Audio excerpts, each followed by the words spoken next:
Hi ඔයගලන්ට කොහමද? හැමෝම හොඳින් නැති කියලා මම හිතනවා.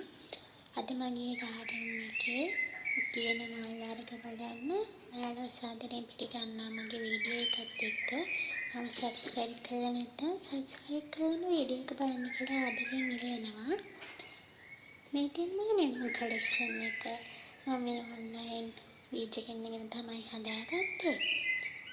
ඊළඟට පොපි වර්ග දෙකක් තියෙනවා ප්ලාන්ට් එකයි තියෙන්නේ. ඒ වගේ නම් මම යාඩුවේ මම හෙවන තියලා තිබ්බේ. ඊට පස්සේ තමයි අවුවෙන් තිබ්බේ මේ ළඟදී. අවුව හොඳට වැටෙනකම් ලස්සනට මල් පිපෙනවා. මම මෙතන බිත්තිය ගහලා තියෙන පරණ ටයර් එකක් යටින් හිල් කරලා ඒකට පස් පුරවලා මේ ඩුබායි රෝස් දවල් කුමාරි කියන්නේ ඒ ප්ලාන්ට් තමයි හිටවලා තියෙන්නේ. ඕකේ හැමදාම මල් පිපෙනවා. මම මේ වීඩියෝ එක ගන්නකොට ටිකක් හවස් වුණා. ඒකෙන් මම පර වෙලා පින්ක් සිංගෝනියා කියන්නේ හරි ලස්සන ප්ලාන්ට් එකක් නේද? බලන්නකෝ එතන තියෙන ප්ලාන්ට් එකේ කැපිලා පේන විදිහ.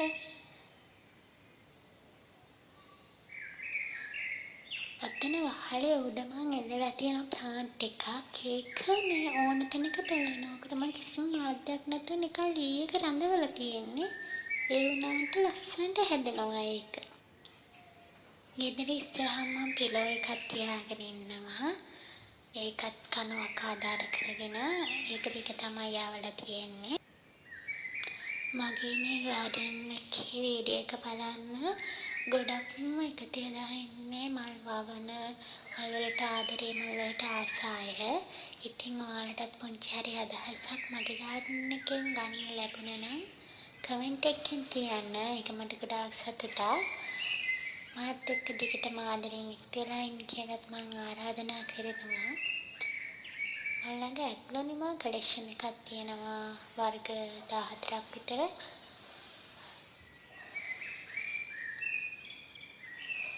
අපි මල් කොච්චර හැදුවත් ඒවා පිළිවෙලකට ලස්සනට පිරිසිදුව තිබ්බේ නැත්නම් මේ මල් පැලේ ලස්සන ඉස්මතු වෙන්නේ නැහැ. ඉතින් මම ඔයාලටත් කියන්නේ මල් හදන්න. ඒක ලස්සනට පිළිවෙලකට තියන්න.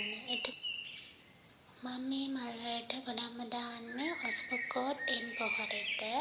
මල් ගොඩක්ම තියෙන්නේ විසිතුරු පත්‍රික ශාක. ඒ වගේ කොළ ලස්සනට හැදෙන්න මගේම ගහේ වර්ධනයටත් ඒ පොහොර එක ගොඩක් හොඳයි.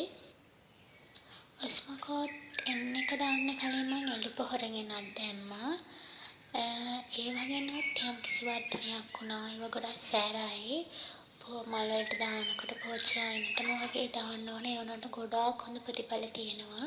අපිට රසායනික පොහොර වලට යනවට වඩා ස්වභාවිකවම හොයාගන්න පුළුවන් මේ එළු පොහොර, ගොම පොහොර වගේ දේවල් දාපුවාම ගස් ලස්සනට හැදෙනවා.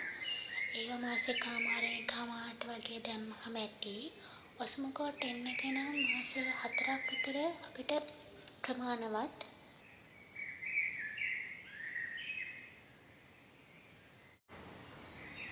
මෙතන මම හදලා තියෙන්නේ මල් පිපෙන වර්ග ගොඩක්ම.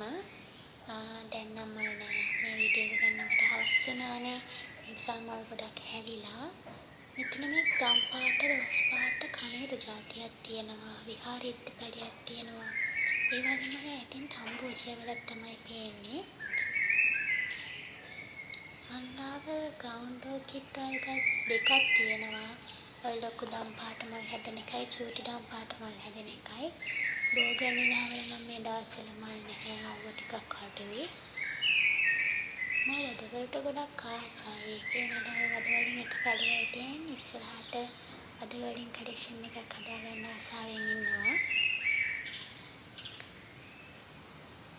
මම ගොඩක් ආසයි හොයා වලට.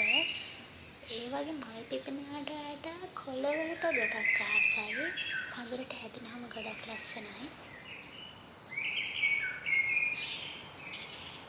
ඉතින් ඔයාලට මොකද හිතෙන්නේ මගේ ගාඩන් එක ගැන? ඔයාලට හිතන දේ පල්ලෙහාන් කමෙන්ට් එකක් දාගෙන යන්න.